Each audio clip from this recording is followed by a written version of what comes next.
Recording in progress. Call the meeting to order. I'd like to welcome everybody here this afternoon. It's a lovely day. The snow is mostly disappeared, and that's good for our budget. So again, I'd like to call the council meeting to order, and I'll ask if there's any pecuniary interests under the Municipal Conflict of Interest Act. Seeing none, we'll move right along to the on the agenda. We have a fairly lengthy agenda today, so we'd like to get moving. So I've got reporting out of closed, moved by Deputy Mayor Anderson, seconded by Councillor Gunson, that the council receive the closed session reports regarding proposed and pending acquisition or disposition of land. Further, that the council approves the confidential direction to staff. All in favor of that motion? That's carried. Thank you very much. We'll do the minutes of the last meeting, the regular minutes, December 20th, 2022, and the closed session minutes from November 22nd. Moved by Councillor Gunson, seconded by Deputy Mayor Anderson, that the minutes of the Town of Minto, November 22nd, 22, closed session meeting, and December 20th, regular council meetings be approved. All in favor of that motion? That's carried. Thank you. So now we'll move into the Court of Revision. I've got a motion from Councillor Potnovitz, seconded by Councillor Zimmerman, that the Court of Revision be convened. All in favor of that motion? That's carried. Thank you. So, Thank you, Mayor Turton. There are only 3 members that Yes. are part of the Court of Revision. okay. So the 3 members that are on the Court of Revision are myself, Councillor Turton, Deputy Mayor Anderson, and Councillor Gunson. And I would like to ask all the other members to step to the back of the room.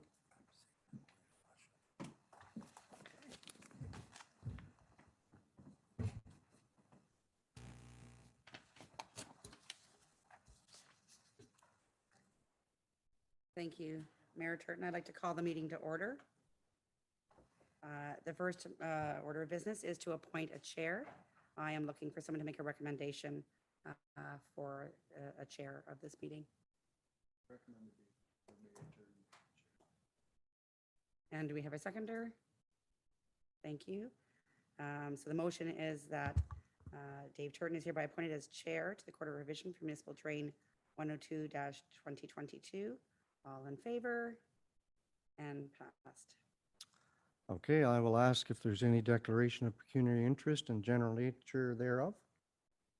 Seeing none, I'll ask Clerk McRobbie to state what's below here. The purpose of the Court of Revision meeting is to hear appeals to the schedule of assessment for Municipal Train 102-2022, beginning at Lot 41, Concession 6, proceeding to Lot 40, Concession 5, in the Town of Minto, County of Wellington. Attached was the Court of Revision jurisdiction, as well as the updates for the Court of Revision. There were no appeals written that were received by December 13th. At the discretion of the court, persons who have not submitted an appeal in writing 10 days prior to the date of the Court of Revision may by resolution allow an appeal to be heard on such conditions as to give notice to all persons interested or as the court considers just.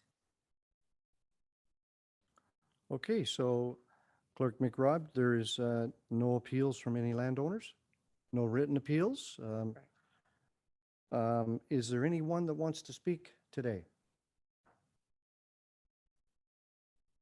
Seeing none, so the reason I ask that is if I have to get permission from my 2 colleagues here to get that permission, and if nobody wants to speak, then I won't get the permission. Okay? So we have a recommendation.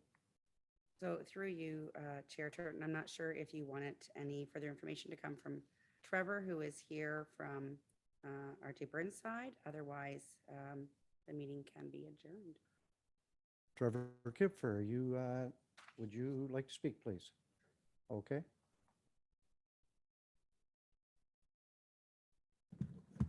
Okay, hopefully that's working. So I'm actually filling in for Greg Nanskaville this afternoon. Greg is not well.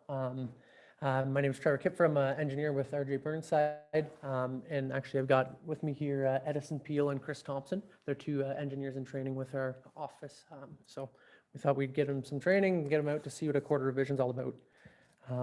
I guess I think I'll just maybe give a little bit of background on a letter that we had sent out just for the court.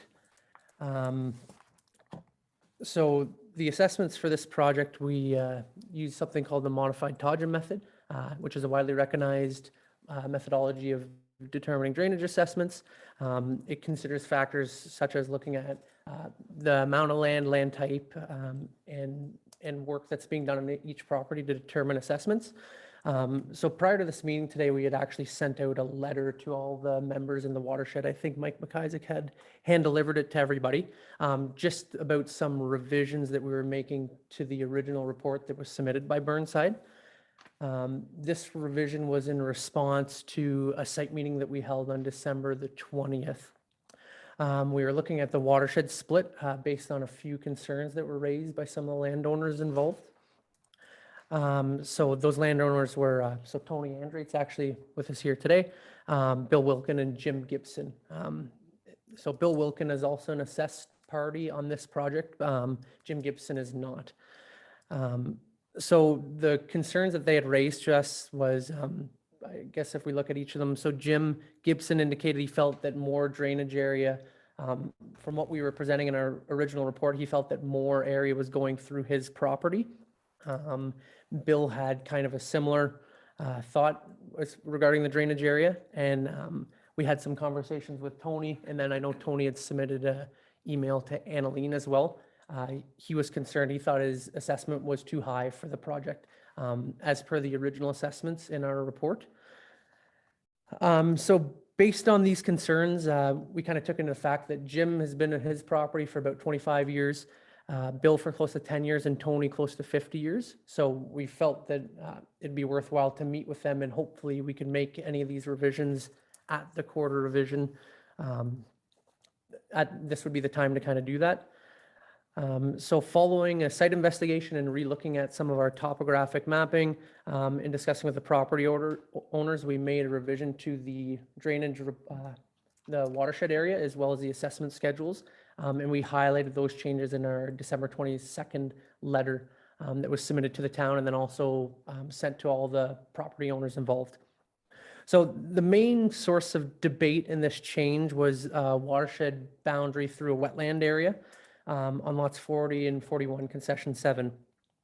So because that area is so flat, it's our opinion that, you know, there's probably many times of the year that that area water is actually probably flowing over the watershed boundary and is actually going to 2 outlets. And this was kind of the primary source of our the confusion with the watershed boundary, and that was kind of what we had met with the landowners to discuss.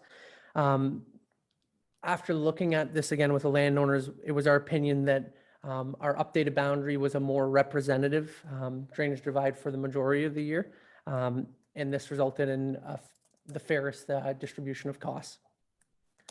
And then one other small thing that was recommended in this letter, there was a property owner not noted with agricultural tax class that should have been noted with agricultural tax class. We had revised that, and their tax class was mistakenly put on another property owner, so we just revised the schedules accordingly.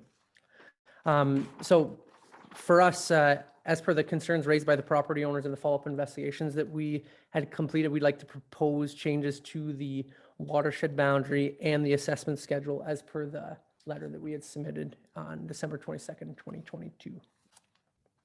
Thank you. Thank you, Trevor. I appreciate that. So moving forward, I'm going to ask questions from our members to Trevor, I guess. And seeing none, I'm going to ask for the appellant's comments. Anything there? Okay. So questions from the landowners, nothing there. Okay, so the Court of Revision delegation. So there's really nothing here that we need to have a meeting about, Annaline? That is true. There's nobody We would just against need a it? motion made Yep, that, okay. and I believe you have it, the motion there, that the Court of Revision accepts the assessment for municipal train 102 as presented. Okay, so we need a motion and a seconder then. Thank you, Deputy Mayor Anderson. Thank you, Councillor Gunson. This is very easy. So all in favor of that motion? That's carried, and I'm going to thank everybody for coming and call the adjournment. And I'll ask our counselors to come back up to the front table. So you gentlemen can stay as long as you want, or you can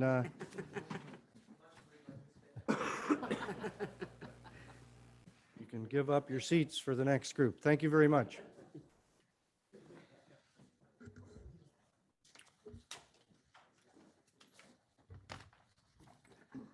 So moving right along, we have a resolution here moved by Councillor Elliott, seconded by Councillor Dirksen, that the Town of Minto Council convenes into the Committee of the Whole. All in favor of that motion? That's carried. Thank you. We have no public meetings, and we have no delegations. So we're at public question period. We have some correspondence moved by Councillor Dirksen, seconded by Councillor Elliott, that the council receive the correspondence as information. There's 3 items there.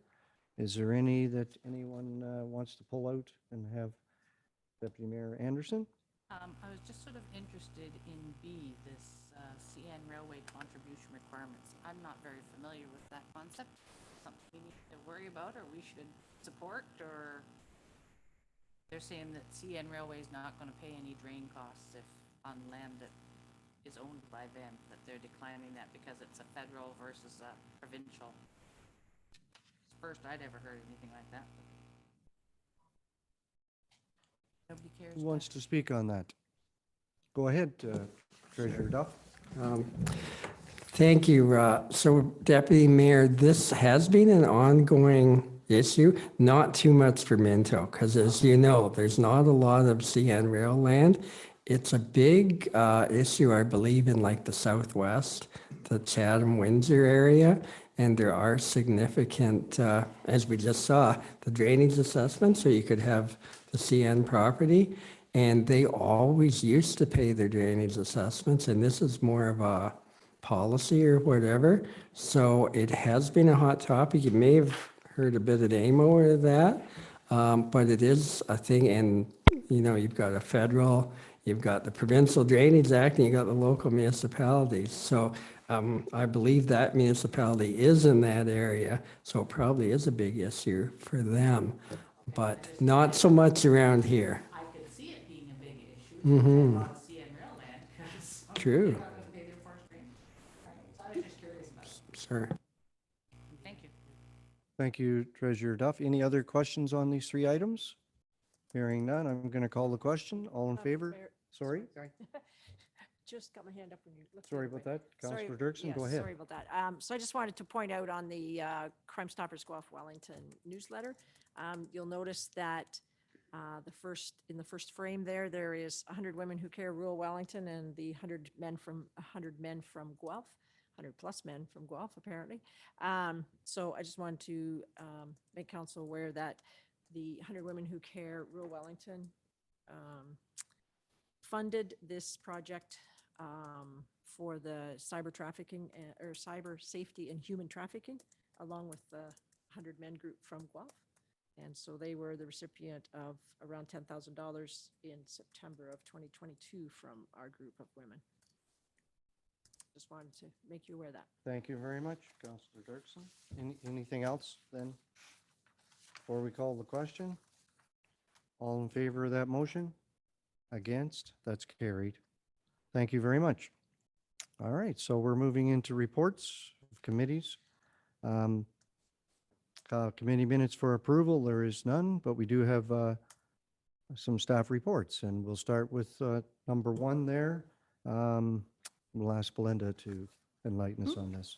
Yep, just a couple reports in regards to license extensions and agreements with tenants at Launchit. I mentioned, I think, the meeting before council when we were approving the agreement with our landlord. There'd be some coming forward for our tenants, and these are them.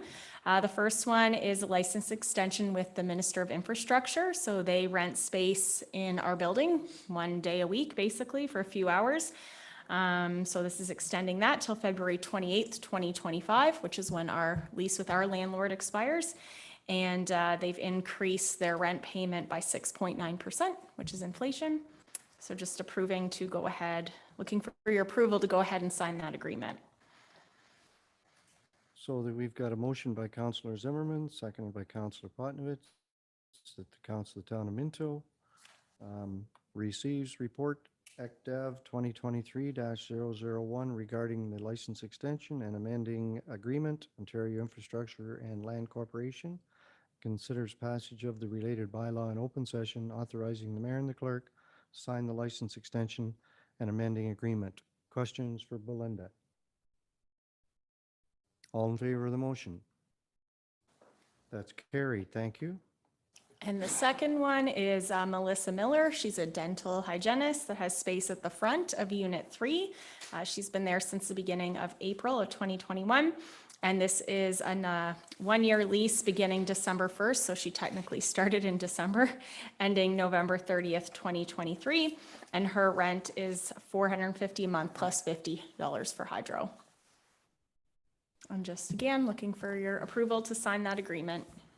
Thank you, Belinda. The recommendation was moved by Deputy Mayor Anderson, seconded by Councillor Gunson, that the Council of the Town of Minto receives report ECDEV 2023-002 regarding a launch-it sublease agreement with Melissa Miller, dental hygienist, and considers passage of the related bylaw in open session, authorizing the mayor and the clerk to sign the sublease agreement.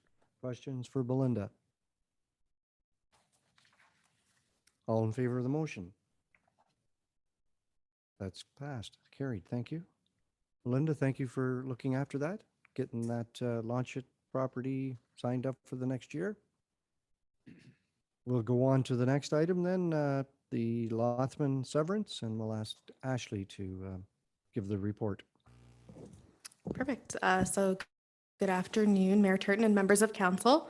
So this report is regarding a farm property at 6280 8th Line, and it's on the corner of Pike Lake Road and the 8th. It's just across from Minto Egg.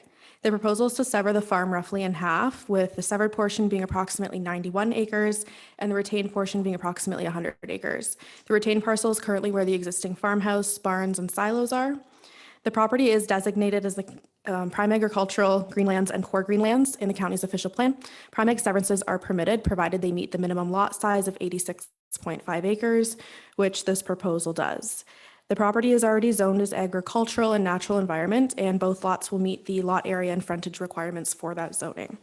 Standard conditions apply for an agricultural severance, including that MDS compliance is met, a drainage assessment schedule to ensure the reapportionment of the applicable municipal drains is completed, accounts are in good standing, and that the owner is aware that any new entrances created require an entrance permit from our roads and drainage manager.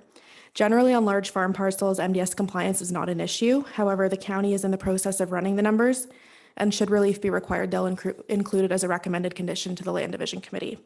So the town is recommending that council recommend the Land Division Committee approve the application, including the town's conditions outlined in the report. Thank you, Ashley. The recommendation is moved by Councillor Gunson, seconded by Deputy Mayor Anderson. The Council of the Town of Minto recommends the County of Wellington Land Division Committee approve consent application B14422, the Lothman for land legally described as Concession 9, Lot 9, Lot 10, with the municipal address of 6520 8th Line in the Town of Minto, and that the following conditions be considered. Standard conditions. Questions for Ashley?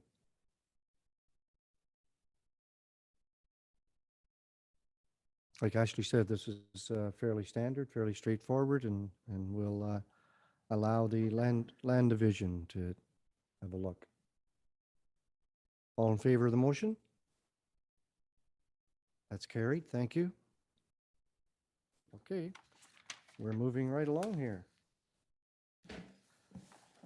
Next item is the Jeremy Metziger severance, 475 Low Street, Palmerston, and I'll ask Ashley to take us through this one. Perfect, thank you. So this report is regarding a property that's within the urban boundary of Palmerston. It has an address of 475 Low Street, and it's located on the corner of Low and Temple. The proposal is to sever approximately 0.15 acres of vacant urban residential land for a proposed semi-detached dwelling and to retain approximately 0.10 acres with an existing residential dwelling. The property is already designated by the county's official plan as residential, and lot creation within the urban centers is encouraged. The property is also already zoned as residential R2, which permits the proposed semi-detached dwelling. Minor zoning relief will be required to facilitate the severance and the construction of the semi. As a condition, Public Works will be requiring a servicing plan outlining the details of the proposed municipal service connections. This must be submitted to the town, we'll review it, and it has to be to our satisfaction. Additionally, frontage fees are required to be paid, and a grading and drainage plan that shows the servicing as well will be required to be submitted. The building department does note that zoning compliance, in this case a minor variance, is required to achieve the severance, and that's included as a recommended condition. And other than that, it's standard conditions, so that town accounts are in good standing, the parkland dedication fee is paid, and that the owner is aware of the right-of-way works process should they be required. So the town is recommending council to recommend to the Land Division Committee to approve it with the town's conditions as outlined in the report. Thank you, Ashley. The recommendation moved by Councillor Potnovitz, second by Councillor Zimmerman, that the Council of the Town of Minto recommends the county of the, I got the right one here?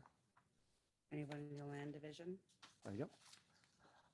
So that the Council of the Town of Minto recommends the County of Wellington Land Division Committee approve consent application 14522 2609861 Ontario Limited, care of Jeremy Metzger, for land legally described as Lot 43, WS of Low Street, west side of Low Street, sorry. Grain survey with the municipal address of 475 Low Street, Palmerston, the town of Minto, and that the following conditions be considered. Questions for Ashley? Okay, all in favor of this motion? That's carried. Thank you very much.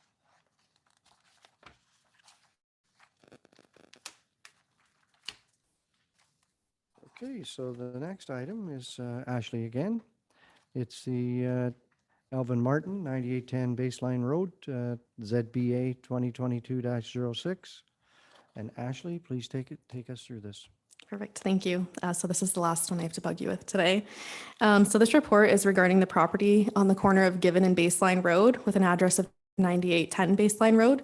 The property is approximately 98 acres in size, and the purpose of the amendment is to rezone a portion of the property to an agricultural site specific to permit a church and cemetery for a community that relies extensively on horse-drawn vehicles as their main means of transportation. It also includes MDS relief from the existing livestock operations on the owner's property. Council may recall on December 6th, the town held a public meeting regarding the proposed amendment, and at that meeting, neighboring landowners voiced their opposition to aspects related to that proposal. The decision to consider the bylaw was then deferred so staff could have an additional meeting with the neighbors and the applicant to facilitate a revision and address the concerns and comments raised. So we did hold that meeting on December 19th. Of the neighbors that were invited, 4 neighboring property owners attended from 3 neighboring properties, in addition to the applicants. Town staff felt that the neighbors' concerns and comments have now been addressed. The result of that meeting is that the neighboring landowners are supportive of the proposal, provided that additional trees and buffering is provided.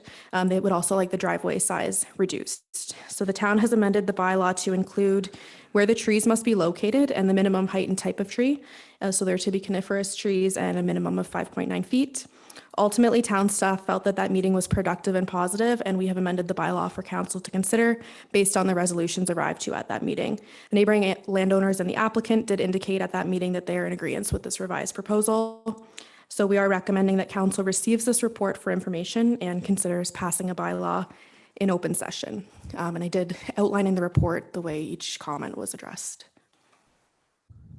Thank you, Ashley. Recommendation moved by Councillor Elliott, seconded by Councillor Dirksen, that the Council of the Town of Minto receives the report PLN 2023-003 for the ZBA 2022-06, Alvin Martin, for land legally described as concession 17, part lot 12 and 13, with the municipal address of 9810 Baseline Road, for information, and considers passing a bylaw in open council. Questions for Ashley? Don't you wish they were all this easy? I mean, we spent, what did we spend, half an hour or so that night discussing, and it was a great discussion. And it's nice to have people agree.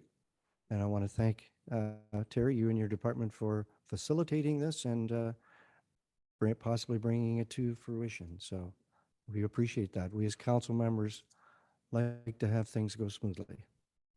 So all in favor of this motion? That's carried. Thank you very much. So I'm going to pass the chair to Councillor Gunson. Thanks, Mayor Turton. So today we've got 3 reports, and we're going to call on Mike Doucette to present the first 2.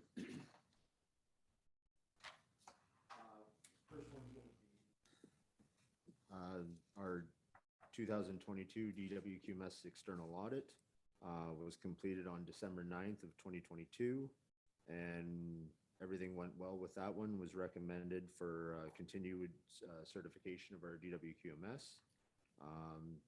There were no non-conformances and 3 minor OFIs or opportunities for improvement recommended.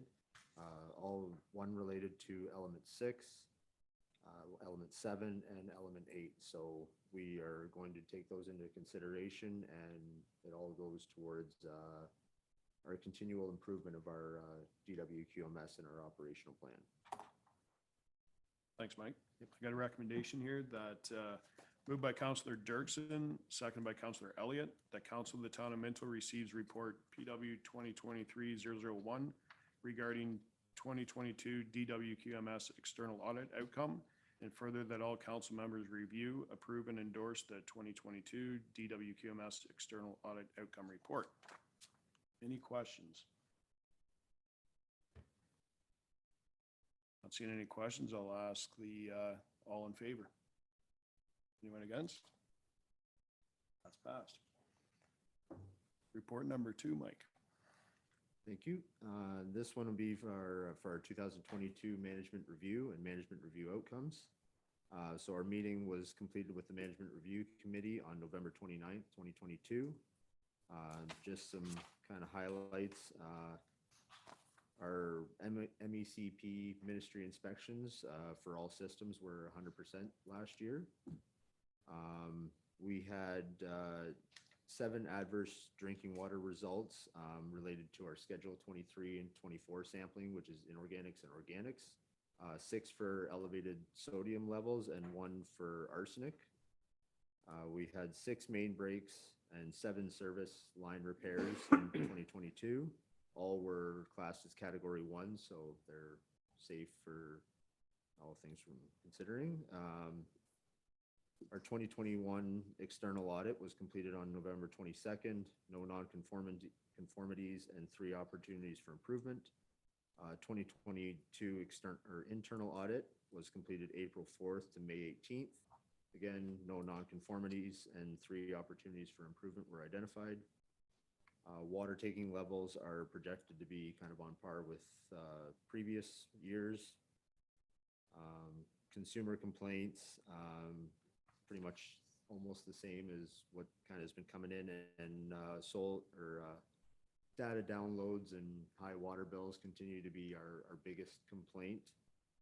And also noted here, sold meter readings with a lot of development and moving and whatnot of people around. That is probably our next biggest, not necessarily a complaint, but it's something that our operators have to go out and do whenever we get those in. Sampling, arsenic continues to be sampled quarterly up in Clifford as it exceeds half our max standard for 2 of the wells up there. In general, we're going to start to sample groundwater for sodium, magnesium, or manganese, iron, and hardness more frequently. We're seeing some increased trends in those parameters, so we're going to sample more frequently so that we can start to develop a bit more of a trend for Minto itself. A couple other things. The permit to take water was renewed for Minto Pines drinking water system with a new expiry date of October 31st, 2032.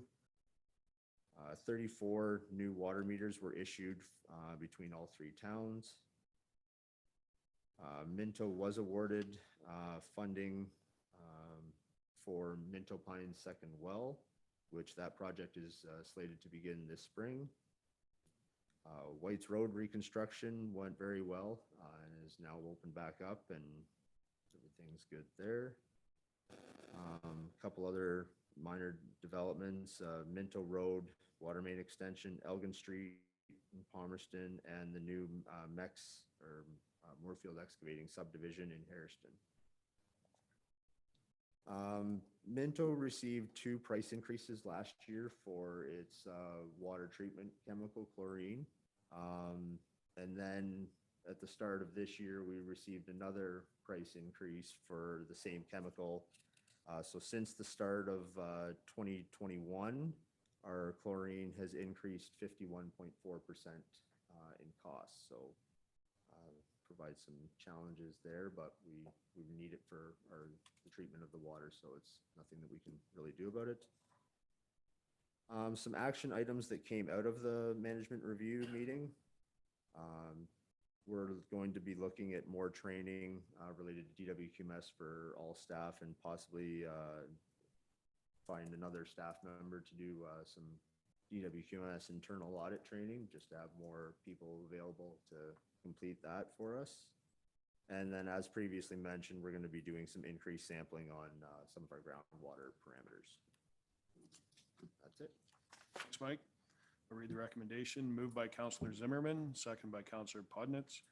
Council of the Town of Minto receives report PW 2023-002 regarding DWQMS management review and the management review meeting outcome report, and further that all council members review, approve, and endorse the 2022 DWQMS management review and the management review meeting outcome reports. Any questions for Mike? Through you, Councillor Dennison. Mike, on new developments, is there a charge for water usage prior to the meters going in? Somebody's building a house here and they tap into the water. Would there be any charge for that, or do you have a fee set for that? Generally, we don't have any water to the sites before it's metered, and in the rare time it does, if it's minimal water usage, we probably wouldn't charge for it. But in most cases, if there's going to be any significant water usage, we try to get a meter in place as quick as possible. Just to follow, we Yep. had that issue in North Perth, and we just had a flat fee, but it did become an issue there where they would tap into the water and use the cement or whatever during the construction phase. Not accounted for. Just something worth considering as if it is an issue. Definitely, yeah, we'll definitely keep that in mind, and yeah, as development keeps increasing, it's a good idea. We'll add that to the list. Councillor Elliott? Thanks. Sorry. Complaints about high water, when, if I was to phone in and say my water bill is way too high, and then do you people go out and investigate that, or do you ask the owner to investigate it? How does that fix that, or how do we? So generally how it works is we get a call, a complaint about a unusually high water bill. We will walk through, we've been in enough situations now, we can pretty near guess what it's going to be in most cases. So we'll try to walk the homeowner through, and we have information that we can send them on how to read their meter and troubleshoot their issue. If they do that and are still unsuccessful in determining where their leak is, we'll go out to the site and we'll do a meter download for them, so then we can see when the water's being used exactly. And quite often when we're in the house, just kind of like what I said, we've seen enough of them that if we can, when we're in the house and it's not going to be a big time, we will find the issue for them. We don't repair the issue, but we'll point them in the right direction. What we find 99% of the time, it's water softeners and toilets. So it's, once you've seen one, you've seen them all. It's pretty easy to help the homeowner out with. Do we ever have faulty meters? We have not had any problems with, and any faulty meters that we've run into, as far as faulty meters, they die. They don't charge additional. When they fail, they stop working basically. So if I break my water meter, I don't get a bill. No, that isn't quite how it works. Yeah. But, yeah, so that, yeah, we don't run into problems where the meters aren't working. If there was ever a question on a meter, we do have a policy where we can send it away to be tested, so, yeah. Any other questions? Yeah, one question, Counselor Chair Gunson. So that is the biggest complaint, is overusage of water? Yes. Never, we don't hear too much chlorine as much as we used to down some of our dead-end streets? No, very seldomly, like we often will do a residual if we get some sort of taste, odor, color complaint, just to verify what the residual is at the site and at the time of the complaint. And we note that in the citywide work order for that complaint. But no, typically we don't really have, if somebody complains that it's stinks a bit, then it's just the normal chlorine in the water or whatever. We don't have any elevated residuals that would cause any excessive odor. Everything's good at Queens, or George Street North? No issues up there? Yeah, that issue is completely went away since the new water main install there, so, That's terrific. yeah. Last question, propane 51%, or propane chlorine 51%. What's that, how's that affect our budget? It's definitely gonna increase it, and chlorine's the one we highlighted because it's kind of the most key chemical that we use, but all the chemicals across the board are going in the same direction, so we're definitely gonna capture it in our budget, but it's gonna be something that all municipalities are gonna be struggling with going forward, is these increases and how rapidly they're increasing too, with very little notice. And it's a demand thing. We can't do without it. So, yeah. Good, Mike, that was an excellent report, thank you. Counselor Zimmerman. One question about the arsenic levels in Clifford water. Is that some sort of a major concern? Because it just sounds bad. It's not a major concern. It's within the acceptable limits. If it's, so the standard is 10. If any wells exceed half of the MAC, which being in this case 5, then we just have to sample them more frequently. If they were less than 5, then we just have to sample them far less frequently than what we currently have to. So if it continue, or if we ever get into a situation where levels exceed 10 and consistently exceed 10,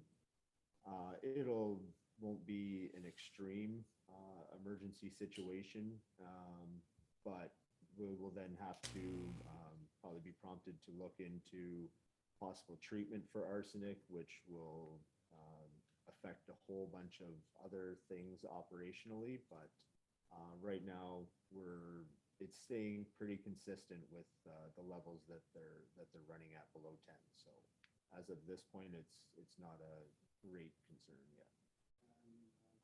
Not knowing where arsenic comes from, where does it come from? And It's a naturally occurring chemical compound from the groundwater. Depending on where exactly your well is located and what it's whether it's in bedrock or whatever that way, that can also affect, because like well 3 up in Clifford doesn't have any arsenic in it, where it's a much shallower well, where wells 1 and 4 are deeper and they have the higher levels of arsenic. So they're the same wells with the sodium problem as well? sodium is kind of a thing that even if whatever we do now to reduce the sodium levels, we're not going to see for 20, 25 years down the road.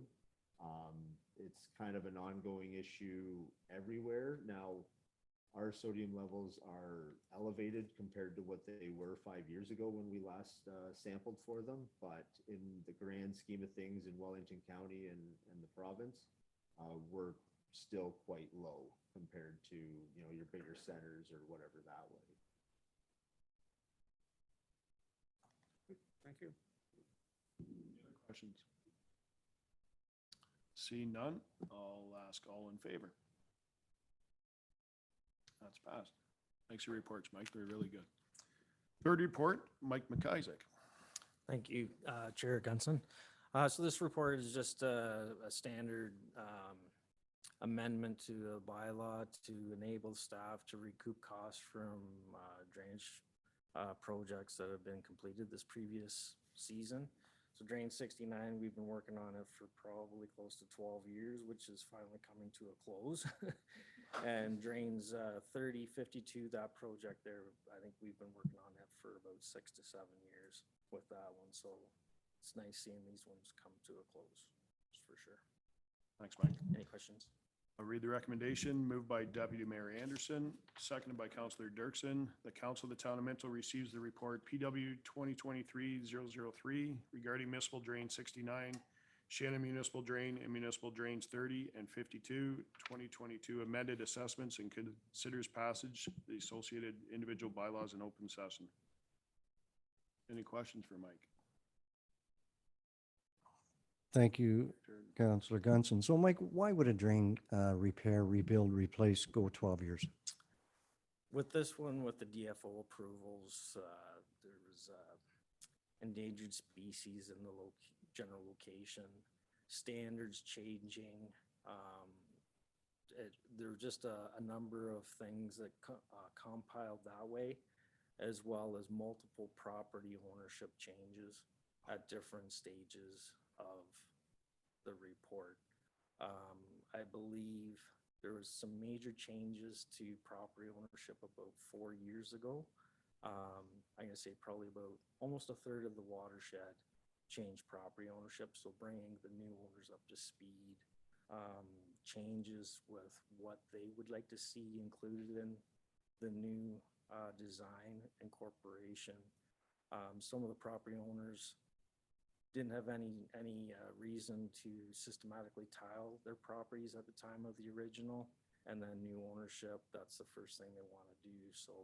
So many different design changes, components, many different issues on this one, that's for sure. Okay, yeah, thank you. That makes sense. Thanks. Any other questions? All in favor? It's passed. I'm going to pass the chair back to Mayor Turton. Thank you.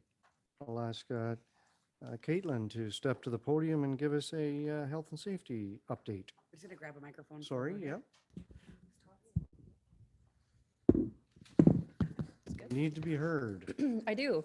Happy to be here today to speak to you on behalf of Joint Health and Safety and bring you forward the 2022 Health and Safety Update and bring forward the 2023 Health and Safety Statement to be signed by yourself and the two CAOs. So you've had a chance to review this, but I'll just go over some of the details. So in 2022, we didn't have too many incidents. Obviously, we're just getting back into the scheme of things, but we had 5 incidents. 2 were injury and illness related, 2 were property damage, and 1 involved workplace violence. These incidents were attributed to recreation with 2, economic development with 1, and roads department with 2. Then we'll go over the WSIB claims. We had 1 new WSIB claim in 2022 and 2 were closed, so we're making some progress there. And this is spanning from 1995 to today. Of the open WSIB claims, there are 4 attributed to fire, 5 to facilities, 5 to roads, and 1 to water, and 2 to rec.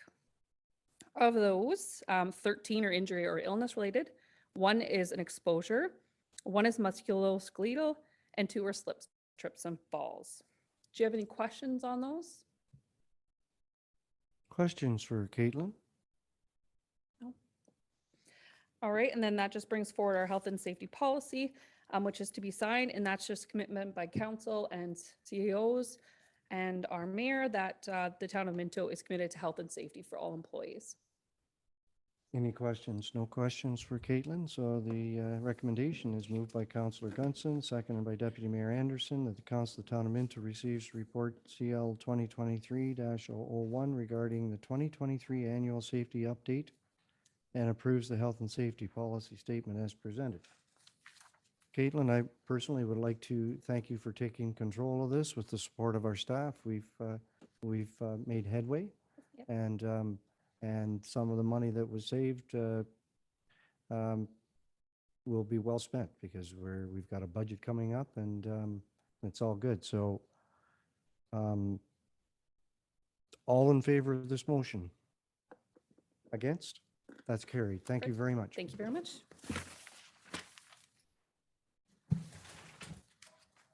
All right, so we're into announcements. No, We're not at don't forget. announcements? You're not. There is a couple of five. We need money. Okay. Pardon me? Let me find my way. I'm going to pass the chair to Councillor Dirksen. These are two pretty important Yes, they are. items on the agenda, I think. Okay, thank you, Mayor Turton, and there are two items on the agenda. These are items that we do every year. Yes. I'll pass it over to our treasurer, Gordon Duff, and he will Right. take us through the first report. Great. Thanks, Chair Dirksen. Yes, nothing else is possible without this one. So, yeah, a couple of housekeeping measures. So the first is our interim tax levy bylaw. So we always levy in 2 installments in the first part of the year, and they're based on 50% of the previous year. And it excludes any like special charges like tile drain loans or that. We've kept our billing dates pretty consistent for many, many years. So it's going to be in March and May, and then the second part of the year will be September and November. They're basically the same. There's some slight changes in the assessment classes, but that's done at a higher level than us. This it kind of allows our taxpayers to budget accordingly. And I was just chatting with Tanya this morning, and we've had this whole trend over COVID of more people doing electronic payments, and she says it's really continuing too. So probably a lot of the newcomers here are used to that. So anyway, that makes it generally easier for everyone, town and that. So take any questions, but. Are there any questions for Treasurer Duff? Okay, I'll read the recommendation. Moved by Councillor Podnowitz and seconded by Councillor Gunson, the Council of the Town of Minto receives report finance 2023-001 regarding the 2023 interim tax levy bylaw, and that Council of the Town of Minto consider passage of the related bylaw in open session. One more chance for questions. Okay, all in favor of the recommendation? And that carries, thank you. And we'll look at the second. Certainly, and it is an annual bylaw as well for temporary borrowing, so this is in case we need to borrow. It's a bit like overdraft protection. Again, we don't want to use it, but it gives us the option if we have to. It's required by our bank too. And again, it's based upon 50% of our last year's budget. It's more timing of the collections, and again, fortunately, our tax arrears have been a very positive direction the last few years. So, but we always have to pay our county and school boards on time too. So it gives us a bit more flexibility. So again, take any questions. Okay, I'm not seeing any questions, so I will read the recommendation. Moved by Councillor Elliott and seconded by Councillor Zimmerman, the Council of the Town of Minto receives report finance 2023-002 regarding the 2023 temporary borrowing bylaw, and that the Council of the Town of Minto considers passage of the related bylaw in open session. All in favor of the recommendation? And thank you, that carries. Great, thank you. Thank you, Treasurer Duff. And I'll turn the chair back to Mayor Turton. Thank you very much, and I apologize, Treasurer Duff, for getting so, I'm not in any big hurry, so I apologize.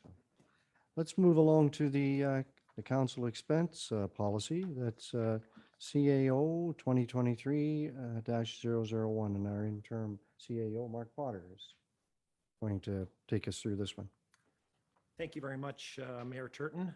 The report before council today covers 2 items, council remuneration for the 2022 to 2026 term and a draft council expense policy. At the council orientation on November 15th, staff reviewed the remuneration bylaw and discussed bringing forward a comprehensive council expense policy early in the new year. Remuneration for the 2022 to 2026 term of council was originally passed by bylaw in January of 2022. An administrative error was discovered in the 2022 bylaw, which had incorrect per diem amounts listed. The remuneration bylaw before council this afternoon corrects the per diem amounts for meetings and conferences and moves other provisions from the bylaw into the draft policy. In drafting the council expense policy, staff drew on wording and provisions found in other policies from other municipalities. Some of the policy highlights include documenting equipment, services, and supplies allocated to members of council, establishing per diem amounts for meals in lieu of submitting detailed receipts, and updating the provisions for incidental expenses. So before council this afternoon is the new council remuneration policy or remuneration bylaw, as well as a draft council policy. And I'm happy to answer any Yes. questions.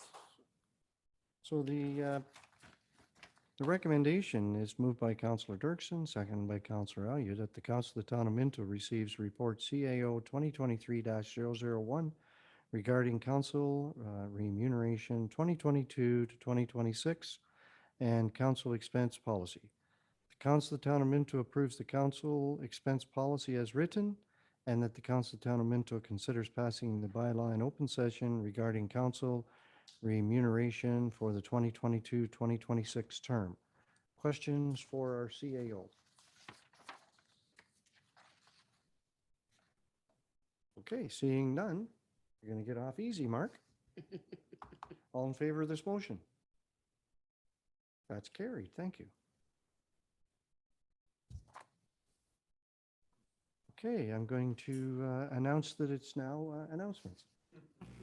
For the second time tonight. Do you want to start, Ron? I have nothing. Councillor Elliott. Anybody else over here at the, For you. I just have something. Yeah, go So I ahead. just wanted to thank all the public works guys over the Christmas holidays, because while I was enjoying coffee, looking at my front window, they were driving by in plows and snow, or in sidewalk plows, and so I think they worked their butts off, and kudos to them for doing their best at getting all the snow removed, even though in 5 days it was all gone anyway.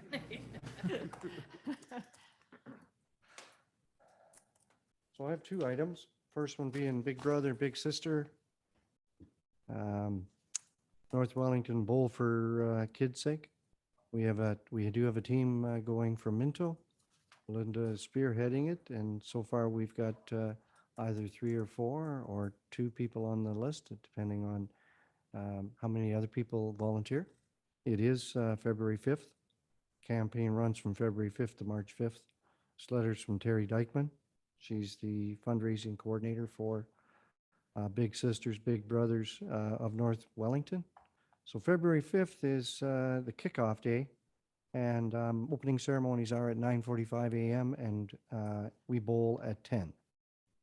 So we have some sheets.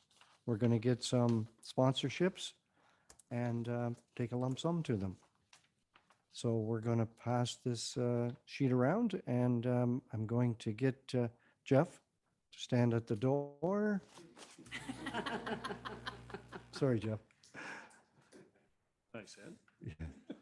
Second thing, I was at a roads committee meeting this morning at the county, and as Jeff was saying, the big blow, first time in the history of Wellington County, it was considered a significant weather event. First time that we've ever deemed it that way. And the reason for that is minimum standards.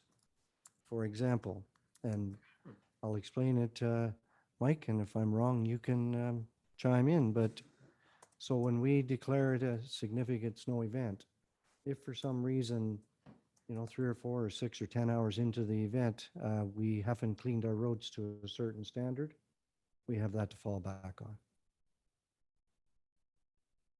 So The other thing that was very interesting, it cost the taxpayer through Wellington County $200,000 for those two days. It was, they used, and don't quote me on these numbers, but over $100,000 worth of salt and over 50,000 worth of time and a half and double time. Because from what I understand, the county is staffed over the weekend, over the holidays. They staff that normally on regular time, and all the other folks that were called in to help, it was a considerable amount of money. And I did thank our friends in Wellington County, the partnerships that we have. I understand that we worked very well together, our people and their people, and we had no fatalities, and everybody got to where they were going safe on Boxing Day. But there was a lot of people on the roads over those 2 days, and all of the 4 or 5 counties up this way, CKNX and all the radio stations were announcing, stay off the road, stay off the road. We had a couple of incidents in Wellington County with snowplows, but nothing really serious, but at the same time, I should thank your crew too, Mike. It was amazing, and I agree with Councillor Gunson. It was quite an event. I think the biggest thing we can learn is patience. When the roads are closed, be patient and stay home. And a lot of people didn't, so all that did was cause problems. The other thing that the grader, the plow on the front of the grader, the one that is like this, what's that, A or B or C or something? What is it? B plow. They had to use that, sorry? Right, so the county used it because, and I mean, looking at some of the pictures, the tires on the grader are 4 feet high. Well, the snow drifts were way above and so they had to go through, back up, go through, back up to plow the way through. It's most snow on some of them roads that anybody can remember. So anyways, enough of that. Thank you. Go ahead. I have a question in regards to that, though. When you say we declare it a special event or a special weather event, and you say we fall back on that, what does that mean? What does that mean? Mike, can you bring us up to speed a little bit on that? It essentially, well, at the end of the day, if there was an accident or a legal claim against the town, as long as we declare it, we've made it known to the general public through social media, news, various ways that way, we've made it known to the public. We can use that as a defense, essentially, with. That's telling them that they should use their heads, stay Yeah. off the road, when everybody's telling them to Yeah. stay off the road? Yeah. So who makes that decision that we declare it a special event? Is it a county decision or a town decision? It could be a town decision, but we chose to do it collectively as the county so that we're all basically saying the same thing at the end of the day. Yeah. Perfect. So on that note, kudos to the people who are out there trying to clear the road, and heaven's sakes, why people would be out there when they're astronauts, when rescuers and police and EMS are putting their lives at risk to try and dig people out of roads they had no in the first place, but hey, maybe they'll learn again. These used to be more common events. Back when I was a child, it happened almost every week, or a teenager anyway, but it was, so it affected our Christmas dinner as everything, much to the dismay of some people who said, how come the dinner's not here yet? Have a look out the window. You should know why, but it did happen, and thanks to everybody who helped, and the arena staff who stepped up and changed dates and juggled things for us so that we could carry on and have it anyway, and out of the parking lots, so forth and so on. So it went anyway, but it was an interesting Christmas for sure.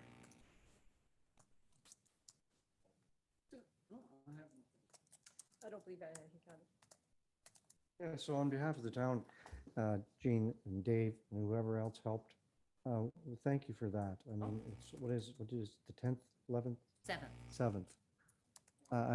It's pretty amazing. I was there for part of a day, helping, and these guys really have it well organized. It's pretty amazing, and be able to juggle it around and phone people and email people, and it was a big task, and that's all volunteer. Yep. So, Yep. And the volunteers, we get volunteers from all over the place. We get more people, but I had to reshift and change everybody because people who had volunteered first were then doing their family things on Christmas, Boxing Day, so. But people stepped up to the plate and came out and gave us a hand, and we had no turkey left. It was all gone. We had potatoes and some coleslaw, but we went through all 16 turkeys we got. and we talk about fire and ice just before we finish the announcements. I guess one of the downfalls of the snow going away, all of our fire and ice activities had to be moved inside. And I mean, Belinda, do you mind just giving a quick report on that? Yep. Despite everything being moved inside, and the only thing we couldn't have was the fire pits, it was extremely successful. Once again, it's one of my favorite events because nobody complains about anything. Everyone's very happy. And it's just a fun and successful event. And thank you to Deputy Mayor Anderson for coming and helping, and her son Morgan, and bringing greetings in your absence. You were sick. So yeah, it was, as always, a very successful event. The kids were having a great time. It was really good to see, and lots of people on the ice. Sorry? Chris, anything to say? Ditto. Okay. Okay, nothing else. We're going to move along then. Resolution 2023, moved by Councillor Zimmerman, seconded by Councillor Potnovich, that the Committee of the Whole convene into regular council. All in favor of that? That's carried. Thank you. Notices of motion. Any notices of motion? All right, so next thing is Resolution 2023, moved by Deputy Mayor Anderson, seconded by Councillor Gunson, that the Council of the Town of Minto ratifies the motions made in Committee of Whole. All in favor of that? That's carried. Thank you. So, we're at 17 bylaws, and we've got quite a number of bylaws here. Gonna move by Councillor Gunson, seconded by Deputy Mayor Anderson, that bylaw number 2023-01, -02, -03, -04, -05, -06, and -07, 007, and -008 be read a first, second, third time and passed in open council and sealed with the seal of the corporation. All in favor of that motion? Carried. Thank you. Moved by Councillor Podnovitz, second by Councillor Zimmerman, that bylaw 2023-009 to confirm actions of the Council of the Corporation of the Town of Minto respecting a meeting held January 10th, 2023, be read a first, second, and third time and passed in open council, sealed with the seal of the corporation. All in favor of that? That's carried. Thank you. We're at the adjournment. Our first meeting in 2023 has went very well. So thank you for that. We thank our staff for preparing us so well at every meeting. The moved by Councillor Elliott, seconded by Councillor Dirksen, that the Council of the Town of Minto adjourns to meet again at the call of the mayor. All in favor of that? Thanks again.